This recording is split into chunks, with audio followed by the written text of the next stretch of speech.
Hi, I'm Jacob Bonta, host of Growth and Beyond. After generating millions of dollars in pipeline value for various companies via fundamental marketing principles and leveraging modern technology, we made this show to interview top business leaders and highlight the ways to achieve growth for your business. If you'd like to level up your customer base and let us help you grow, visit testandlearnagency.com.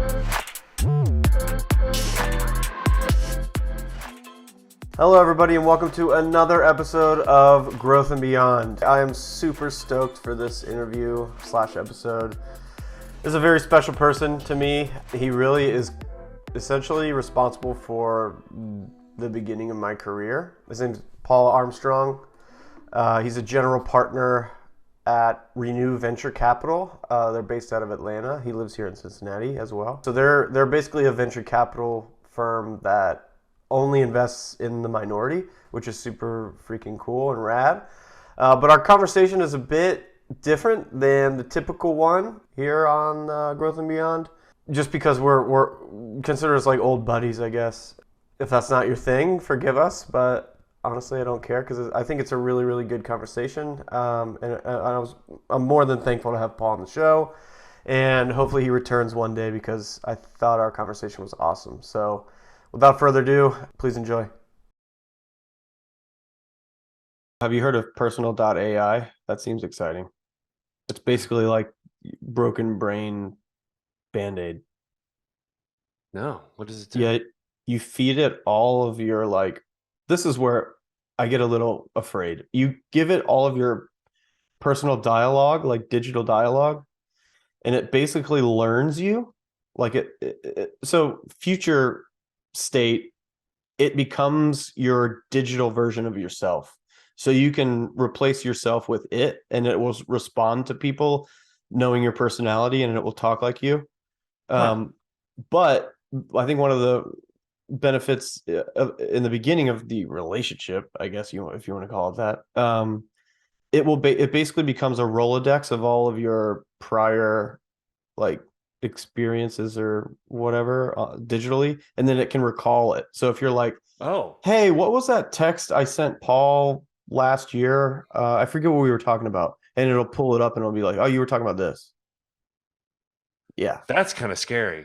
It's cool. I could see how, in an accessibility way, I could see how that could be really, really, like for people who have memory issues or mental trauma or whatever. But then it's also going to replace people thinking. The thing that I did 2 days ago, what was it? Yeah, it's weird, but interesting. I'm gonna start playing with it. I think maybe, I don't know, I haven't decided 100%. It scares me. Not necessarily as it should. Everyone should think a little bit about what tools they're using in terms of how those tools might impact not just you, but other things that you wouldn't ever think it impacts. So the tools never have the intended consequences we think they do. They always have the benefits, but we never think of the consequences. We're always exactly like, it's going to be great. It's going to be great. It's going to be great. It's going to be great. Like, I'm sure there is greatness, but what is the downside? Right. Yeah. And then I feel like it's an old curmudgeon who's complaining about everything, and everyone's like, ugh, you're just negative. Like, maybe that's probably true, but I'm trying to be reasonable and think. Right. Maybe it's a designer thing. Maybe it's because we're always trained to think about the problems and the solutions to those problems that we're always, I don't know. Yeah, I always think of it like, well, there's always a person that has access to everything that you sign up for, or like any information you put in, And actually my time at EVTH, just like getting into the back end of the system, like having all of that data access, it's just like that wasn't even as much as other software has, you know what I mean? It's just crazy. It's crazy to think about. Even the fact that AI is still created by a person. True. They're making the algorithm. It's not benevolently born out of nothingness. It is born of a person who has their own a goal, prejudices, presuppositions. It's true. They may not be thinking about it, but they're going to be like, well, I don't want it to do this thing. There's all sorts of things that have to be programmed into it, right? It's not just set it and forget it, right? Yeah, no, it's just like it grew from the earth. Like if wonderful tree. No, someone planted it, told it Yeah. what kind of tree to be, where to be a tree, all that stuff. Like it has to have parameters. And then it grows from there, but still, it has to have an origin. Yeah. I was watching this creepy video yesterday of these two AI robot things, I guess, that Yeah. were having a conversation back. I don't know why the hell I was wasting my time on that, but I honestly couldn't look away. I was just like staring at this fake human soulless video thing. Oh, It was weird. it's gotten worse. I mean, you could replace anyone's voice now. I Like, know it's creepy. and it sounds really like your own voice. You can have it say, "Oh, it's weird." And you couple that with deep fake imaging, which is Ugh. getting a little better. It's still not quite there. Is that where It, you can like become a hologram basically? well, it's basically where you can take live video and then change the mouth so that you can make it say, it'll say whatever you want it to say. I think Adobe created that and they canceled it because they're like, this could be bad. But I'm pretty sure it leaked. I think Oh, I'm people figured out sure. how to do it. Yeah, and if someone catches wind that that's possible, they could just go hire the guy that's even better than the guy that or woman that made the Adobe version. Yeah. Well, then Google had that assistant that would call. Like it was like some like setup assist. Like it would basically would do your like if you wanted to schedule a doctor appointment, it would call the doctor for you and have real language conversations. Google had that? Yeah, that was like 4 or 5 years ago. I can't remember what it was called now. Yeah, they just played it live. It was one of their events. They're like, we're gonna set a Oh man, hair appointment. So it called this hairstylist, and they asked questions, and and it just answered everything. I'm like, that's what I want. it's That, cool. It's also just yeah, kind of like if it can be kept in that lane, that's fine. But what if it starts acting on its own? it's like Pandora's box. It always is. So like the argument I always have with people, not argument, just thought experiment. Yeah, Like when we're talking about robots and AI, and I'm like, that's all well and good, but they do replace humans. yeah, They're like, well, what about the car? It replaced horses and the people did. I'm like, true, but it was an additive industry.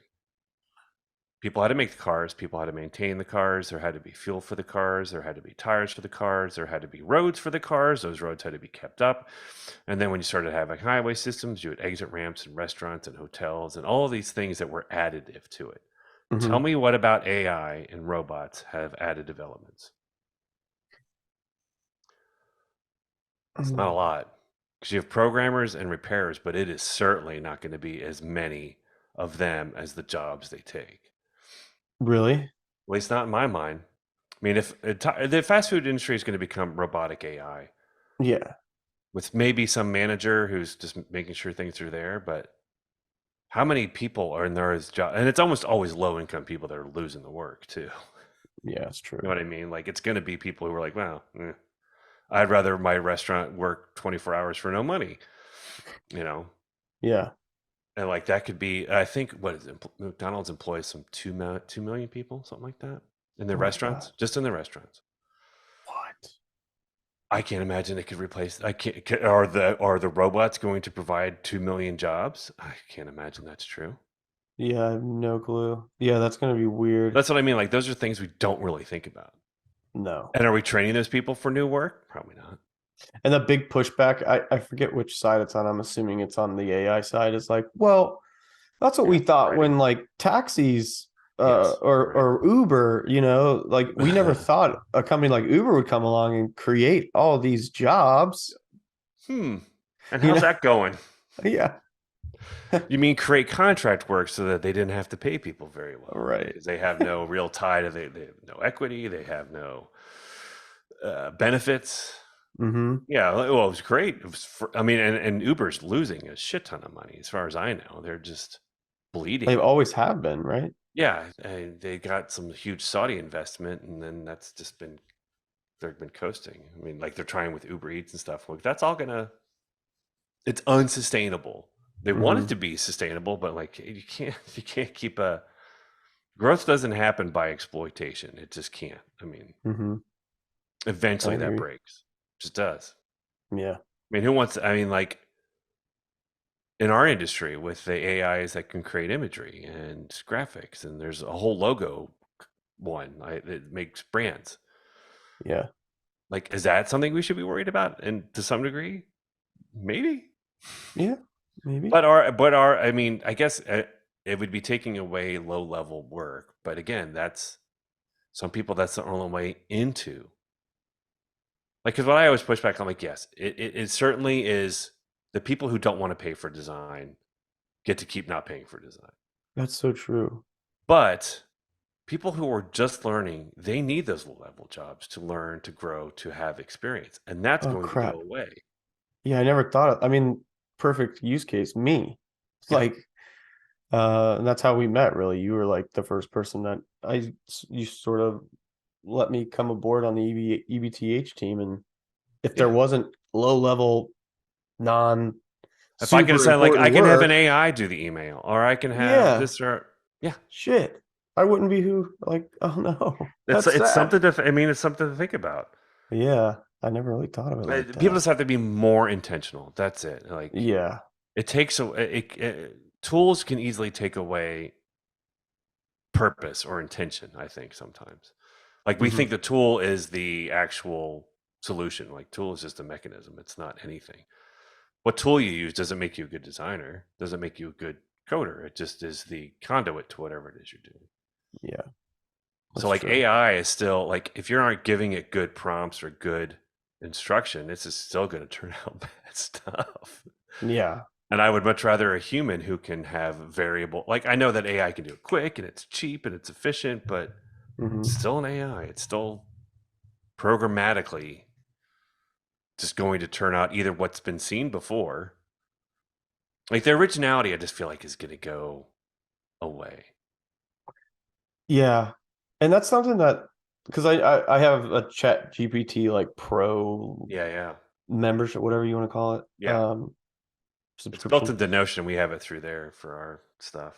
Oh, nice. And like, I know that with each sort of, what do they call them? Threads. Like, Yeah, it basically is like an individual. It could be an individual assistant, and you basically you subject each thread, and then you train the AI through different prompts, and then eventually you can train it up to like this mastermind based on all of your previous sort of efforts. I sure. just That sounds really cool, and I believe it, and I've used it a little bit, and that I know that to be true. But there's something about it that just feels empty to me, that It I is a just little bit, yeah. I can't do it.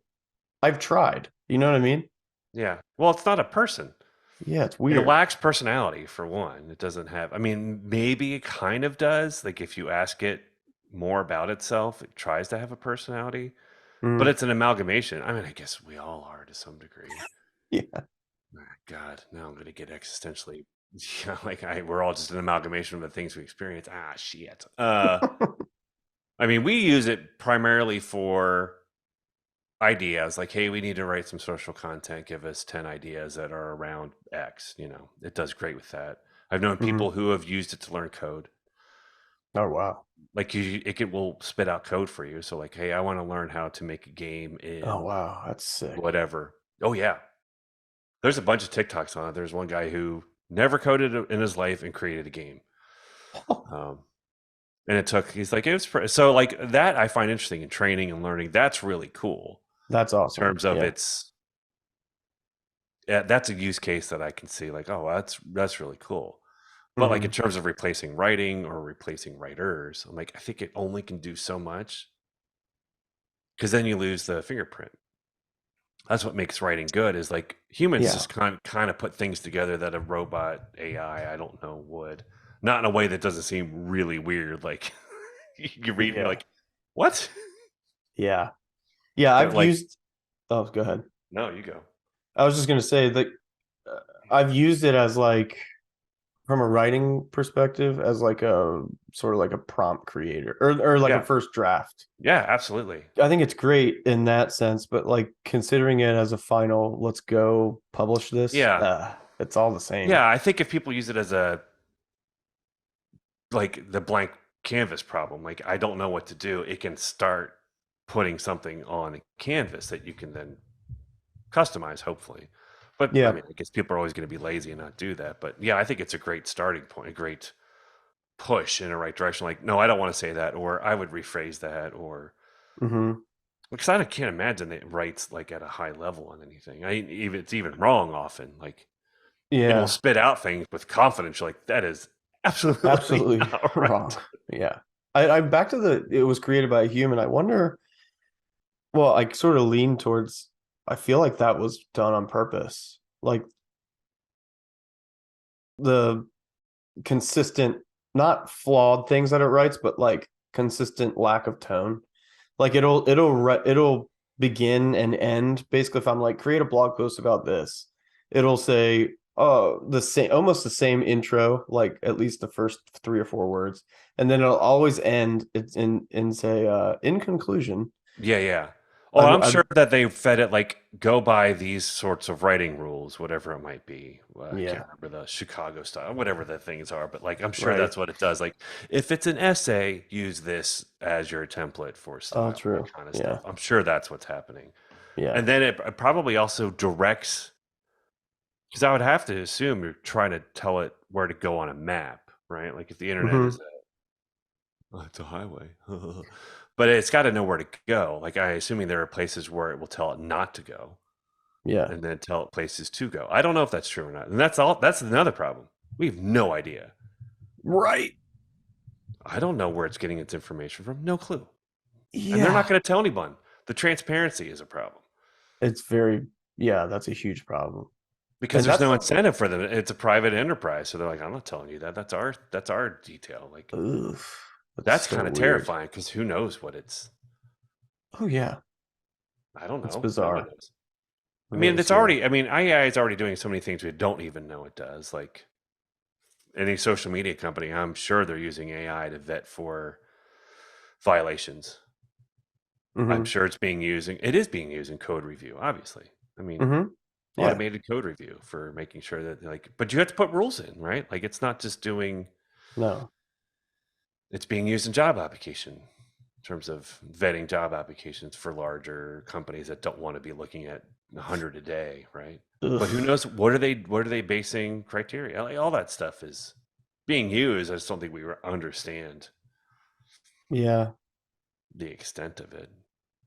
Yeah, and that makes it harder. Like if you're applying for a job against thousands of other people, it's almost like in the old world without AI sifting through everything, you could send like a neon green folder or something, Right. or like Now it's some sustainable. creative way to Yeah. stand out. You know Nothing what to I get mean? attention now. No. No, there's nothing until And you. if anything, you have to be bland. You probably have to hit criteria it's looking for. Like, because I know with our kids, they keep getting denied jobs, and these places are like, we need people to work. Like, then why are you just saying no? Like, is it because they don't have previous experience for this Kroger cashier job? Right. Seriously, they've got Target, Kroger, like UDF. All of them are like we don't hear from. They don't ever hear from a human. They have to apply via online, and then they get a rejection. You don't know why. John Oliver just did something on this with the job application stuff that said that one place was only looking to hire people named Jared for some reason. Like the AI determined that Jared is the name that we want to hire. Oh my God. Which I'm like, yeah, that's because we don't know what they're doing or what they're vetting. And I'm sure the people who are Jared. doing the exceptions of like accepting the applicants, they don't know why they're getting passed through. Jared. Maybe you just found that maybe someone just found a lucky word to use in all the AI to get the job approved. Who knows? For some reason, that sounds so racist. I don't know why. Jared. Yeah, just like you were Yeah. saying, we've got to be careful of that built-in prejudice. Like Jared, there's a very specific image that pops into your head It's with hopefully not with a Subway. Jared. Right. Yeah. Yeah, no. That'd be awful. No, Um, the world does not need him being employed everywhere. yeah. Yeah, who knows what it's doing though? Who knows? So weird. It could become like the Twitter AI bot that suddenly be like overnight became racist or whatever happened Yeah. because it's just feeding on us and we are flawed. Very. Yeah. Yeah, boy, that was a tangent where I don't know where we're going with that. I mean, it does impact our industry, that is for sure. It does. It will, but we just don't know how or to what extent yet. No, no. And maybe it should. I don't know. I have a hard time saying it should. Really? Because first, our education systems are built around training people to do certain work. And if that work is going away, then there's going to be a lot of people who can't find a job. Like, hey, we're training you to build products and develop in this sort of framework. If that's going to be automated, then you're going to put a whole lot of people into a workforce on training that doesn't help them, doesn't matter. Right. That's bad. Mm-hmm.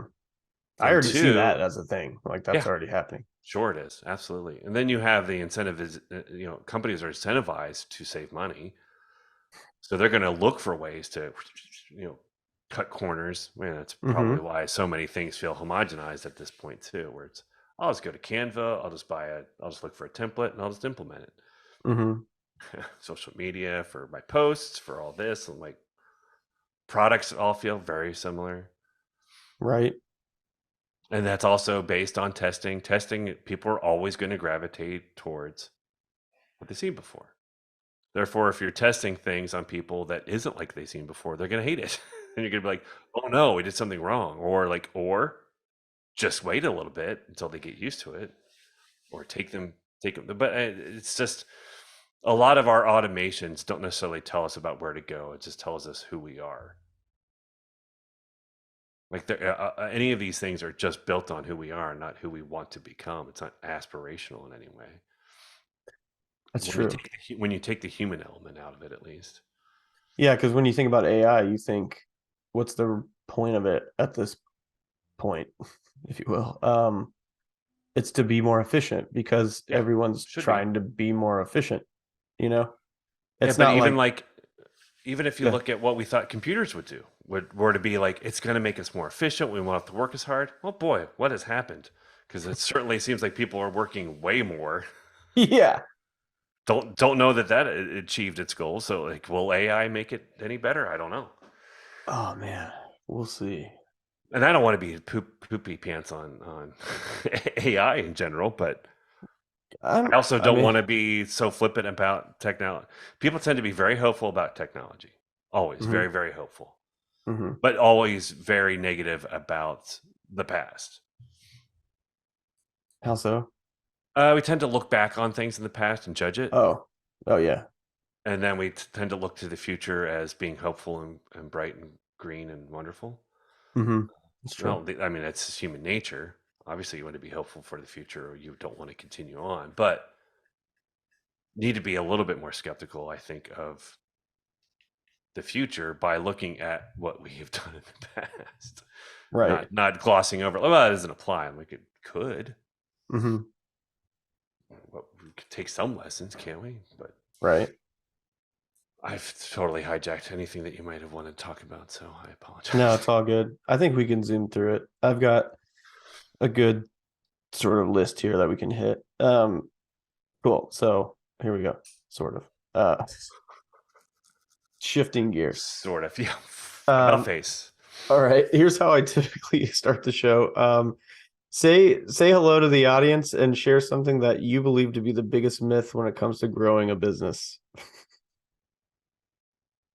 Goodness. Oh, I so what know. was the first? Last part has got me distracted. What was the first part? Just say hello to the listener. Oh, hello, listener. I'm Paul, and I do things. I once was a baby. Um, the biggest myth around what grows a business. The biggest myth, yeah, when it comes to growing a business. Oh boy, I'm thinking about all the businesses we work with. That just building something will make people aware what it is. The field Mm-hmm. of dreams. We're always trying to fight the field of dreams mentality for people who think I built it, now people will come. Um, and the myth that because someone else did it, they can do it. Mm-hmm. You're not Apple, you're not Google, you're not Facebook, you're not Patagonia, you're not Ben and Jerry. Like all these companies, like they put a shit ton of time, effort, and marketing dollars into who they are. Yeah. And then people will cherry pick examples of something like, well, this company came out on our own. Like, well, maybe they did, but probably they didn't. Mm-hmm. Yeah, I feel like we run into that constantly with companies who are building a product and are frustrated that no one knows who they are or what they do. Right. Well, have you spent money on marketing it? Like, no, we can't do that. I'm like, well, Yeah, like Apple, for instance. Like, have you read Steve Jobs' biography? He was a yeah, complete asshole. Are you that yes, person or right, willing to like throw your child away for a product? You know, right. I don't know And if he did that, but Apple was an abject failure for decades. right. Do Like you they have were the tenacity to stick it through? to stick it through, right? Like, Or Ben and Jerry's, are you willing to stand on the side of the street and hold posters talking shit about your competition? right. You And know what or I mean? just to slog through the very small days of not making much. And Yeah. I mean, part of it for us always is the question of like, would you do this for nothing? Right. Because that's the only way you're going to survive is if you will sacrifice to build your business. Mm-hmm. If you're not willing to sacrifice to build your business, then your business is going to flounder. You're going to be desperate because all you're looking for is some sort of income, right? Which is Mm-hmm. obviously necessary, Right. but it isn't always a guarantee. No, And if you aren't willing to sacrifice for that, then it's going to be a really hard time. for sure. And you'll cut corners, you'll make concessions, you'll change missions or goals. Mm-hmm. Not that that shouldn't happen sometimes, but it shouldn't happen for the wrong reasons. Anyway, Yeah. yeah, I mean, and those are my myths. not to like, well, and to you, like a lot of our clients we work with on the P to, or PPC side, like Google Ads and things. Hmm. There's like this weird misconception I think out in the agency market where you're like, it's like we want to test things every week. We got to change something. And unfortunately, Google Ads actually rewards your consistency. You know what I mean? It has to learn Sure.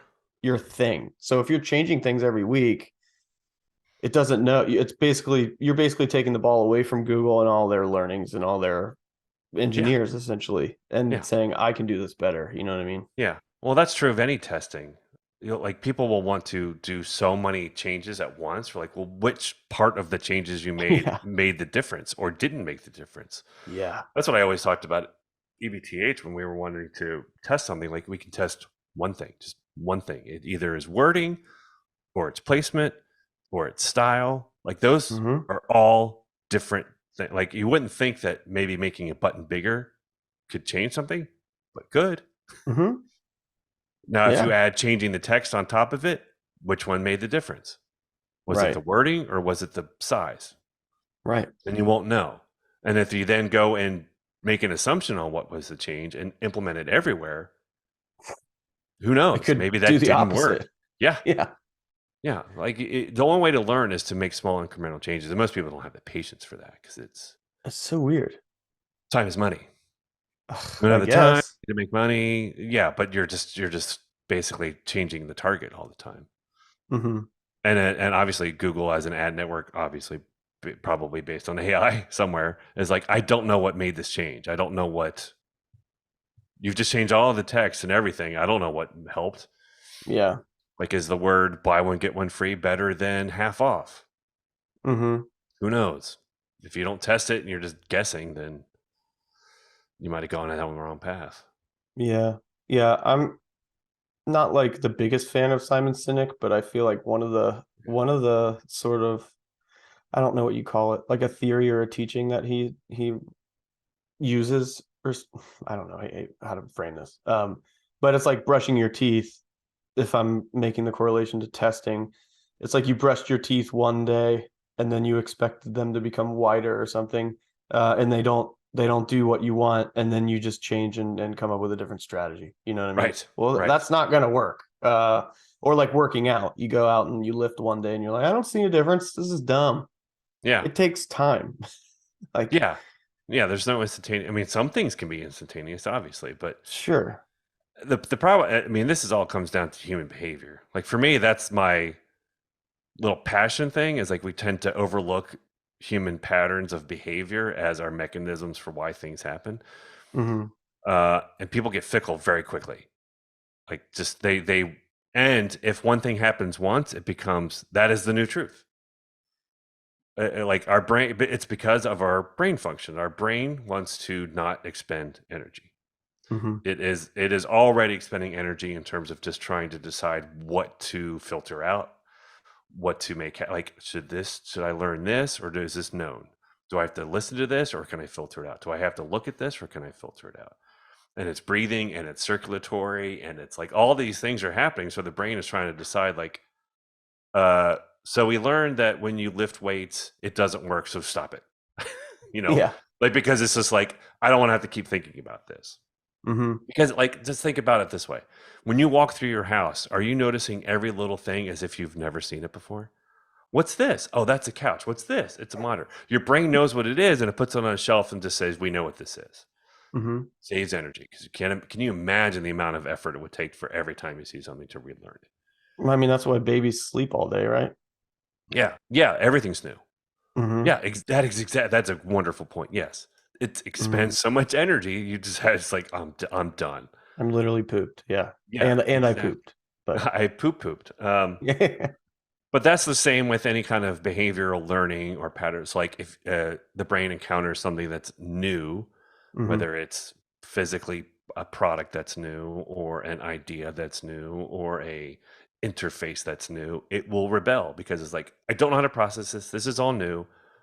Fight, flight, or flee response, right? Like it's going to do Mm-hmm. one of those things. So some people get mad. Some people just, or freeze, not flee, freeze. Some people just don't know what to do. Right. And then some people will, it's just interesting because like that's our response to everything, but it happens in business too. It happens with a new product idea, right? If you have a new product and that's not something people are used to, the reactions are all going to be those base brain reactions: fight, flight, freeze. And that's how they'll get feedback. Right. That's I the only didn't way. know what to do. I was stuck. Or this is stupid. I hate it. It's the worst thing in the world. Fight. It's, or like, I'm never going to use this again. They've run away from it. Like, I hate this. I'll never use it again. It's funny because they all think like, oh, they're so reactionary. Like, nope, that's just the human behavior. That's literally what happens if you don't prepare them. That's why it's really important if you're making a business that's of something new. I wouldn't know if revolutionary, maybe not, but you have to prepare people. Give the brain the runway to ease into something that's going to be new for it. Yeah. Because if you spring it on them, it can work for some people just fine. But you don't know which reaction you're going to get. It's dangerous. It is. Sometimes it's worth it because it gets attention, right? Yeah. You get passionate responses. And then you get maybe your ideal segment to stick or something. You might. That's very true. I mean, obviously you can't be everything for everyone. So hopefully you're going to hit the right segment. But you have to really know. Oh, go ahead. You have to know that segment really well, though. Yeah, that's go that route. That's something I've been learning, like just working with more and more clients on the marketing agency side of things. Is like there are sort of two ways to learn, right? There's the traditional way, which we prefer, where it's basically go out, mine the information, put together a strategy, do it like the traditional marketing process way. You know what I mean? Yeah. And then position, target, all of those different things, come up with objectives, and then roll out the communication. But there's back to like the sort of human mind not being very patient. The other camp, which we see way more of the time, people just want to throw something out to see what sticks. You know what I mean? Yeah. Which is definitely starting point. Yeah, it's a starting point. There's a lot more chance of failure there, though. Like, I think you have to be a different type of person that just accepts that. It's just a different frame of mind. You know what I mean? Yeah. It makes me think of several clients that you got to learn the right lesson if you're going to go with the throw it all at the wall and see what sticks. Because doing that, you should know that it's probably going to fail. Which doesn't mean you should stop trying. But for a lot of people, I always like to put it a different way. I'm like, you basically entered a dark room and you have a dart and a dartboard and you cannot see anything. So you're just throwing that dart, hoping you're going to hit something. Yeah. Some people are going to hit that target right away. Most people are not. Mm-hmm. Either you can bring light into the room or you can keep trying to throw. Right. Bringing light into the room is research. Bringing light into the room is asking people what they think of something. Like, hey, if we were to do this, what do you think? Hey, how does this feel?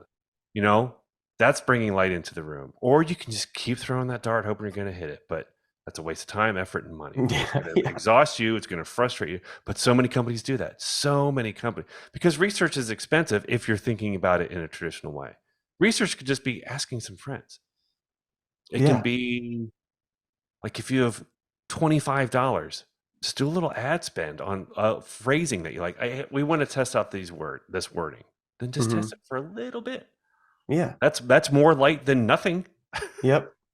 Exactly. Like everyone thinks that it has to be an all or nothing sort of thing. Like, well, we have to spend $50,000 on a marketing campaign, or we're not going to do any of it. I'm like, good Lord, there's so much in between there. Yeah. You just have to come with a plan for sure. It is, like you said, like the first route that you like to go is having a plan. Mm-hmm. And that plan typically revolves around a budget. Like what can you afford so we can know what we can do? And most people, like client aside, most people we talk to that even don't become clients, they don't have any idea of what the traditional process is like, you know, from market research to segmentation. Like they've heard those words before, but segmentation to me is like the biggest lift. And if you don't get that right, everything else crumbles before you. Like, but segmentation is it's the hardest thing to do. It takes the longest. But it's the most important to me. And then there's targeting.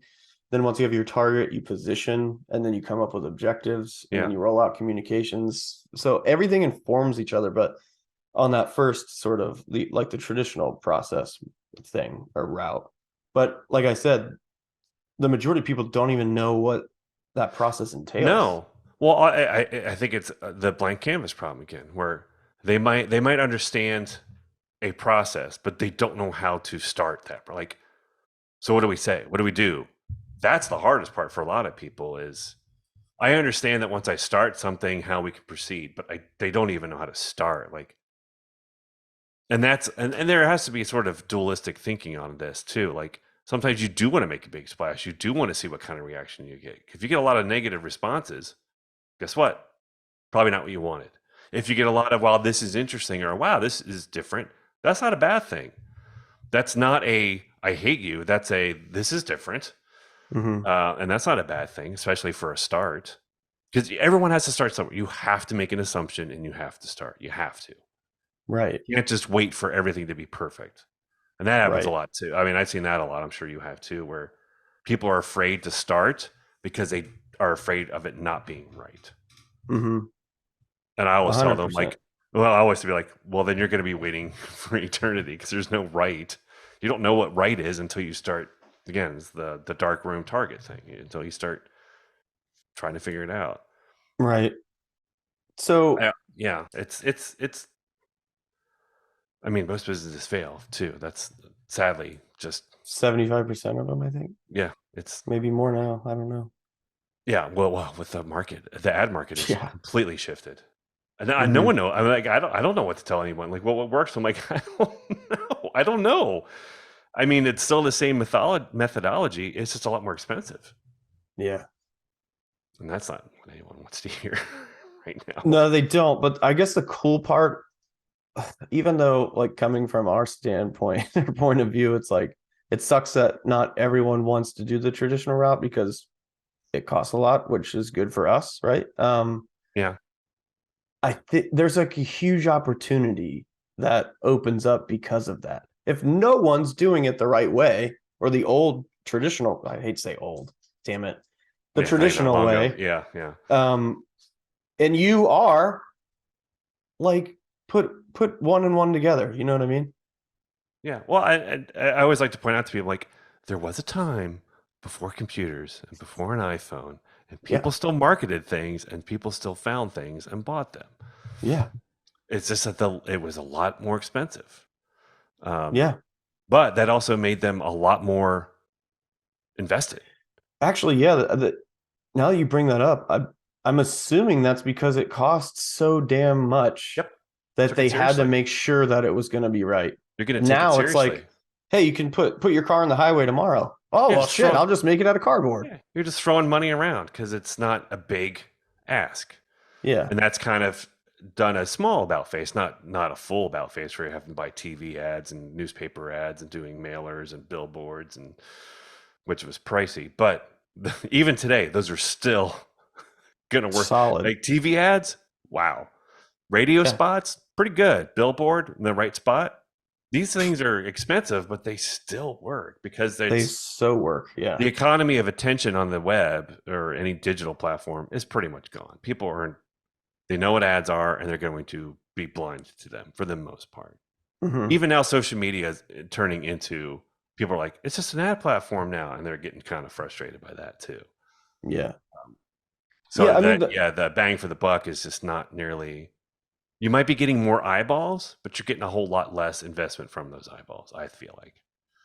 yeah, for what again? Anything digital. Oh yeah, for sure. Yeah, that's You might reach millions of people, but you might only right. get a couple hundred from that. Oh yeah. Which could be fine, I suppose. Or you could get to 100,000 people in a radio spot and get like 25,000 people who are like, wow, this is interesting. Costs you a lot more, but it's a lot more. It's a different intent. It's a different kind of attention. Yeah, like or sponsoring a podcast, something like that. Like there's ways to, again, it's a tough.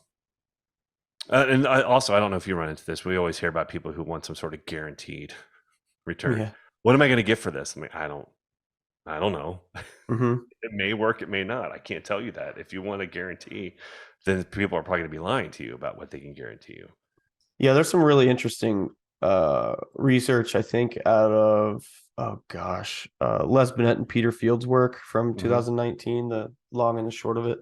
That's a book they wrote together, but they basically studied 20 years worth of IPA data and found that there's a sweet spot for a chance of success, like for a campaign, in terms of, like you mentioned, if you just throw something out in the digital world, you may get 1 million impressions, but no one gives a shit. You may get 100 people to bite.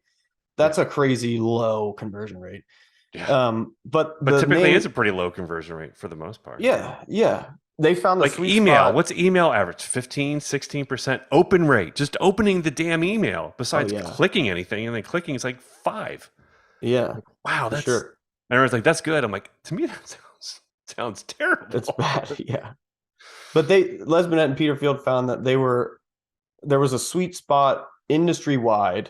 Obviously there's also data around each industry, but they found it around 3 to 5 different channels that yields the most success. So you can't just throw something out on Google Ads and expect it to work. You should follow that up with maybe email, granted, if you have you should have Facebook, like you said, a good plan. Radio, billboard, TV. Like if you combine all those things together and you think of those successful campaigns that really got your attention and then you actually went and bought, that's what they did. Yeah, they were all over the place. Yeah, all eggs one basket. Not always the best approach. I know that some people just don't have the means to do it. Sure. But there are some things that are very low lift and very low cost. Like sending an email doesn't really cost much. Doesn't cost, really not much at all. Google ads aren't too bad. Obviously, you can decide how much you want to spend. Mm-hmm. But you should be doing all of those, not just one of those. Right. It's there's no, like, again, it comes back to people just thinking that because they've built something that people will somehow know about it. Like, nope. Yeah, that's the hard thing that we've seen on our side is like if someone doesn't have any of these things in place, like email, drip campaigns, automation, they don't have any like follow-up sequences built out or funnel. It's like, damn, this is actually a really big lift on the front end, but trust us, it's gonna work. It's just gonna cost money. You know what I mean? Yeah. And that's the hard thing to sort of get people to. Yeah. I always use the analogy that a business is a house. Mm-hmm. And there's so many things about a house that you don't ever think about. Where is it? What's the zoning in that area? Is it the right place to have that house? How do you Mm-hmm. get to the house? How do you tell people to get to the house? What are the roads like getting to that house? Then you have the house itself. If you're advertising people to come to that house, is it what you're telling them it is, or is it just a facade? And when they go to the other side, it's a dumpster. So what's on the inside? What have you told people is going to be on the inside? What is the expectation about that being? Is it too weird for the people you're telling to come and visit this house, or is it exactly right? Is it been built yet? Are you having people come to the hope of something? Like, all of that matters in terms of, like, yeah, you're going to build a house, but you have to do all of these other things about that house. You have to have a good foundation. You have to have the right size lot. You have to have access to it. You have to have plumbing, electricity, air. Besides the access roads, is it near a city? Is it not near a city? Is it near a good, like, all of those things matter, because that's marketing, that's advertising, that's user flows and accessibility, and then you have design and interface, and all of those things are a part of that house. And most people just only think about, like, the facade, or just like, hey, I want to build this one room. Like, you have a whole house and it's just one room. Like, you don't think about anything else. Yeah. Or people, that happens a lot too. Like, you're telling people in a flyer or whatever, if you want to, like, that this house is amazing and it's beautiful and it's gorgeous, and when they come to it, that's all just smoke and mirrors. Mm-hmm. You don't want to do that either, because then you're gonna have people coming and then never putting an offer. Right. So all of those things are important to it, because it's all entire business is built around all of these things that you're thinking, like, what are your neighbors like? What are those houses like? It's your competition, right? That's the people you're playing in the field with. All these things are important, and most people just tend to think about the one little part of the thing that they care about. Yeah. So I do have 3 questions. I know we're almost at time, but Yeah. we can try to zoom through these. At Renew Venture Capital, do you guys have any processes that you rely on to increase the likelihood of success for the companies you invest in, or that make up your portfolio? We're still raising, so that's part of the process, is getting that raise, and this is just a weird time for raise. Sure. And Pixel has become a venture partner, so a lot of the work we're doing now, because it would funnel into Renew if its businesses were helping turn into more viable products. So what was the question we're looking for? What are we, like, is there a process for that you rely on for, like, increasing the likelihood of success? Yeah, there's a couple things that we're always, whenever we're talking to a business, we want to make sure that they have a good story, a consistent story, that they have done enough research to know who they are, who they're competing against, and who they want to be. Like I said before, we also want to make sure that there are people who are not just in it for, I want to get bought by someone. Like, great, everyone does, but that's no guarantee. Like, they're in it for the right reasons for the long haul. So it's a lot about a team, not necessarily even the product. If we meet with people and they're a really good team of people who either have experience or passion, or at least are in it, like, they're in it, like, this is what they want to do, that matters a lot more than the actual product. Because if they have a great product but they are inexperienced, they don't care that much, they're maybe have their eye on something else, not going to be a success, more than likely. And then we can come in early to help them with things that are easily fixable. Like, we will help you with a better story. We will help improve your deck. We will help you with your branding, which not just your logo, but all of your communications, which is about your story and your mission and how you're presenting it to people. That takes a big leap for investors, specifically if you're looking for investment, in terms of professionalism, clarity. If we're involved, that signals investment, even if we're not necessarily even putting money in it. Sometimes we're putting at least our time equity, which is valuable. Yeah, all of those things matter in terms of what you can hope to see. And I mean, there's no guarantee in anything being a success. There's plenty of companies you would think would fail that do well, and there's some that you would think are a home run and they just fall apart. But there are certainly things that I think almost above everything else is the team, the people that we meet with. You can just tell. There's just something you can tell, like, oh, these are go-getters, these are rock stars, these are people who know their shit, not just sort of like, well, this is a segment that seemed interesting, so we went for it. Like, Yeah. That's That's probably the first question I'd ask. Do you know who you're targeting? Yeah. What's And your do you care answer? about who you target? I mean, I don't necessarily have to care, but having some No. sort of insight into it does help early on for Or sure. if they don't, then they have a plan to figure it out. Yeah. There's even if it's a Because yes or no, you can just gauge the level of, yeah.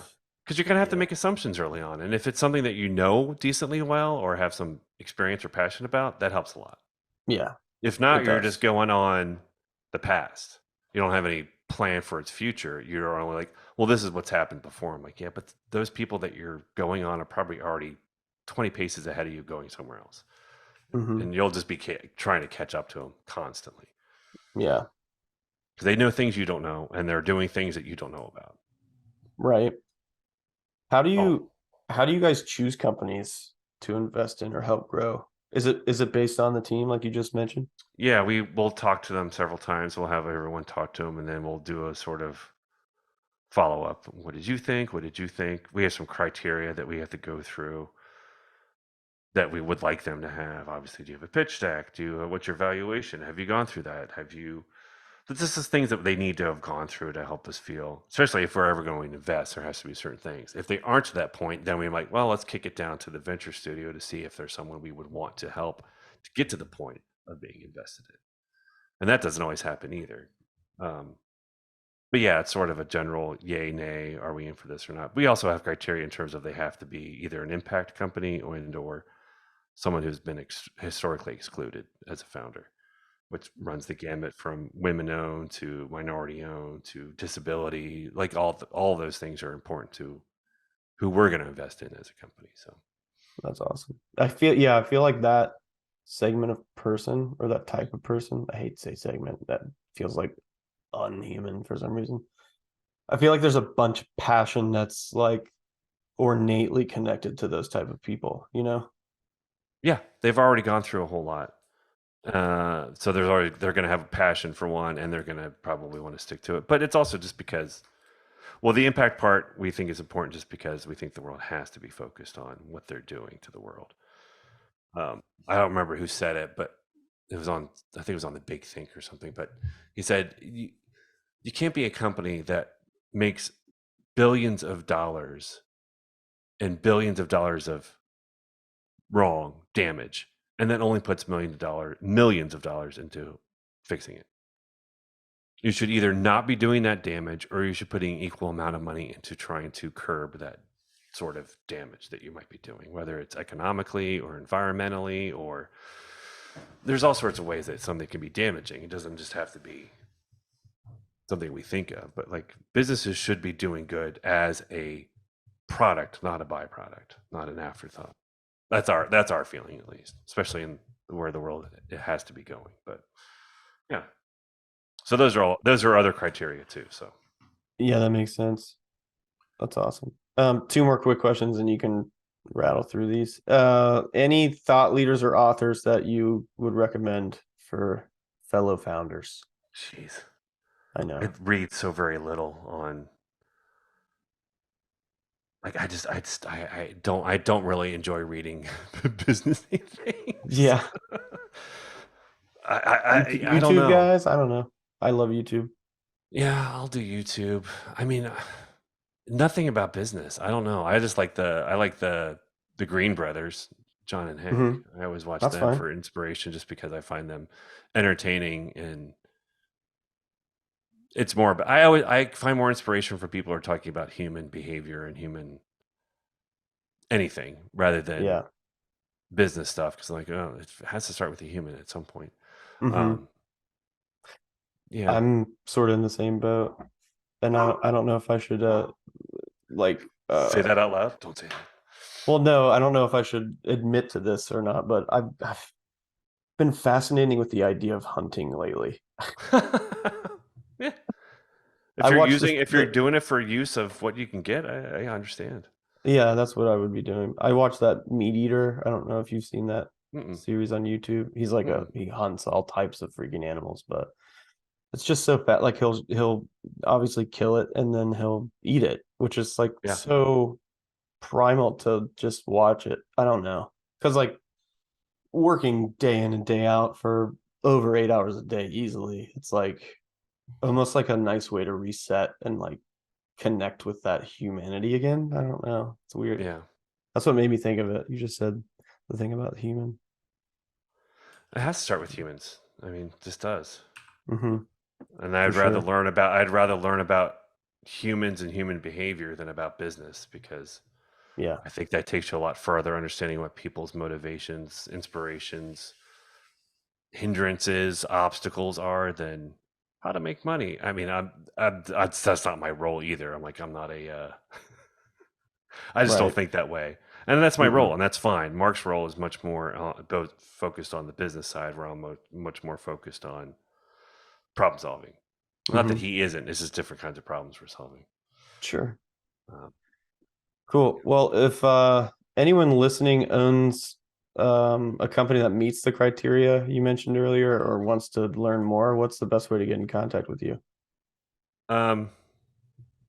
I mean, you can go to pixelrecess.com. That's the venture studio that we're helping businesses who are looking for investment or upping their product into some sort of seed. And then Renew isn't deploying yet, but we're still raising.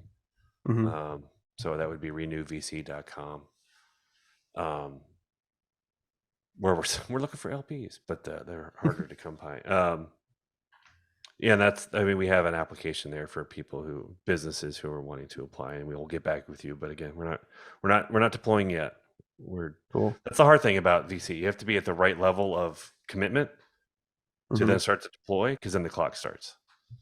Once you start deploying money, you have 5, 6. I can't remember. You have a limited amount of time to then start to deploy and keep raising. 5, 6, like months or years? Years. Oh, okay.